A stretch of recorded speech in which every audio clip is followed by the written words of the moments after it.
Inuna ng Duterte Youth Party List at bagong henerasyong party list groups ang desisyon ng COMELEC na suspindihin ang kanilang proklamasyon dahil sa mga nakabinbing kaso laban sa kanila. Naon na naman ang naiproklama kahapon ang 52 iba pang nanalong party list. Balita hatid ni Sandra Aguinaldo. 52 nanalong party list ang pinroklamang sila ang kakatawan sa marginalized at underrepresented na sektor at pupuno sa 63 slot sa House of Representatives. Tig-3 upuan na makukuha ng Akbayan at Tingog party list dahil nasa top 3 sila ng mga pinakamaraming boto ayon sa National Board of Canvassers o NBOC. Ang sumunod na 3 party list na 4Ps, ACT-CIS at Ako Bicol makakakuha ng tig-2 upuan. Pinroklama na rin ang 47 natitirang party list na makakakuha ng tigi-isang pwesto. May sinusunod na formula sa pagbibigay ng bilang ng pwesto sa bawat mananalong party list. Hanggang mabuo nila ang 20% ng kabuuang bilang ng mga miyembro ng Kamara, alinsunod sa Party List System Act. 2 pang party list ang nanalo pero hindi pinroklamang ang Duterte Youth na nasa top 3 ay makakakuha ng 3 seats at ang bagong henerasyon party list na nakakuha ng sapat na boto para mabigyan ng isang upuan.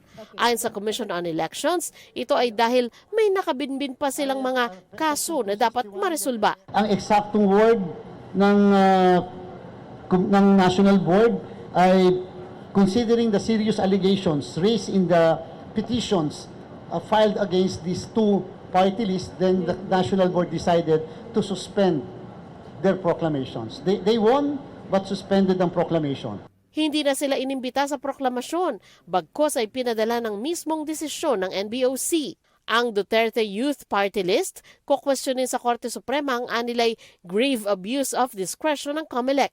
Giit nila, hindi nila kasalanan na hindi ibinasura ng COMELEC ang kasong isinampa ng Kabataan Party List matapos ang huling hearing noong 2019. Matagal na umano nilang nasagot ang kasong malinaw raw na pangaras lang. Ang bagong henerasyon party list naman, tinawag na paglabag sa saligang batas ang suspensyon ng kanilang proklamasyon. Handa raw silang harapin ang anumang reklamo, kahit kailan at kahit saan. Pero hindi pa nila maayos na isinasa publiko ang naturang reklamo.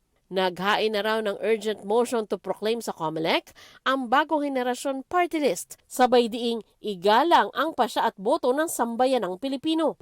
Si COMELEC Chairman Garcia nagbigay komento naman sa mga puna tungkol sa pagbibigay ng pwesto sa ilang party list. Kahit mababa sa 2% ng kabuang mga boto ang kanilang nakuha hanggang maubos ang allocation para sa mga party list sa Kamara. Aniya, patuloy niyang panawagang magkaroon ng pagbabago sa batas. Ang solusyon legislation, lagi may nagsasabi, hindi na marginalize and underrepresented yung party list. Pero siyempre po sa bandang huli, yan, batas po kasi ang dapat dyan eh.